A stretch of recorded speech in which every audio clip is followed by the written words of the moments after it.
কি ব্যাপার, সব শিক্ষার্থী কি ক্লাসে? খুব দেরি করে ফেললাম। আন্তর্জাতিক শিক্ষার্থী হিসেবে জার্মানিতে পড়তে আসার প্রস্তুতি সময় সাপেক্ষ, আর তাড়াতাড়ি কাজে না নামলে পড়া পিছিয়ে যেতে পারে। আমি যে টাইমলাইন মেনে এগিয়েছি তা রইল আপনাদের জন্যও।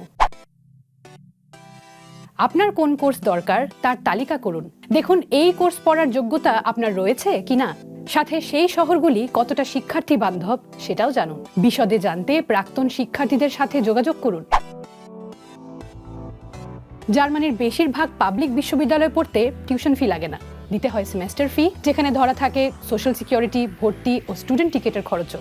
খাওয়া পড়ার খরচ তুলতে স্কলারশিপের চেষ্টা বা পার্ট টাইম কাজ করতে পারেন, না হলে নিজের পকেট থেকে প্রতি মাসে খরচ হবে 800 থেকে 1000 ইউরো। ও আর স্টুডেন্ট জব কিন্তু জার্মানিতে আসার আগে পাওয়া বেশ কঠিন।